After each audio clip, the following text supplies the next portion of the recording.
ভেনেজুয়েলায় যা ঘটে গেল তা এক কথায় নজিরবিহীন। সিনেমার গল্পের মতো মনে হলেও ঘটনাটি পুরোপুরি সত্য।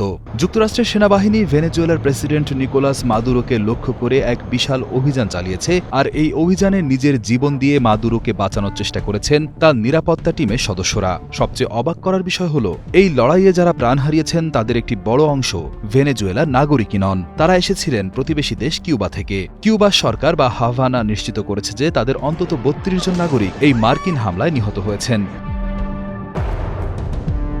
ভেনেজুয়েলা এবং কিউবা একে অপরের ভালো বন্ধু। বিপদে আপদে তারা একে অপরের পাশে থাকে।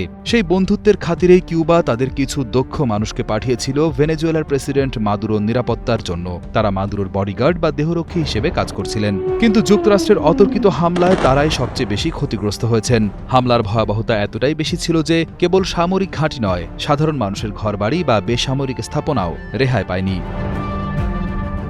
এই হত্যাকাণ্ডের পর আমেরিকার প্রেসিডেন্ট ডোনাল্ড ট্রাম্পের প্রতিক্রিয়া ছিল বেশ অদ্ভুত। তিনি কিউবার নাগরিকদের মৃত্যুর বিষয়টি স্বীকার করেছেন, কিন্তু এর জন্য কোনো দুঃখ প্রকাশ করেননি। উল্টো তিনি সাফাই গেয়েছেন। সহজ কথায় ট্রাম্প বোঝাতে চেয়েছেন ওরা মাদুরোর বডিগার্ড ছিল, মাদুরোকে সুরক্ষা দিচ্ছিল। এটা তো কোনো ভালো কাজ নয়, তাই তাদের মৃত্যু হয়েছে। ট্রাম্প আরও দাবি করেছেন এই লড়াইয়ে আমেরিকার কোনো সৈন্য মারা যায়নি। তবে বিভিন্ন গোপন সূত্রের খবরে দাবি করা হয়েছে যুক্তরাষ্ট্রের অন্তত ৬ জন সৈন্য এই অভিযানে আহত হয়েছেন। অন্যদিকে ভেনেজুয়েলার প্রতিরক্ষা মন্ত্রী ভ্লাদিমির পাদরিনো এই হামলাকে ঠান্ডা মাথার খুন বলে অভিহিত করেছেন। তিনি বলেছেন, আমেরিকানরা খুব পরিকল্পনা করে আমাদের নিরাপত্তা টিমকে হত্যা করেছে। তারা কেবল সেনাদেরই মারেনি, নিরীহ সাধারণ মানুষকেও মেরেছে। ভেনেজুয়েলার এই কঠিন সময়ে কিউবা তাদের পাশে দাঁড়িয়েছিল, আর সেই কারণেই কিউবার ৩২ জন মানুষ আজ লাশ।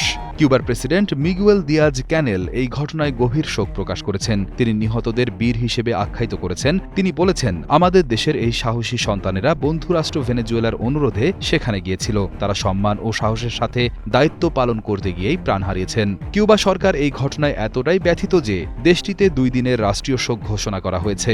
সামাজিক যোগাযোগ মাধ্যমেও নিহতদের প্রতি শ্রদ্ধা জানানো হচ্ছে।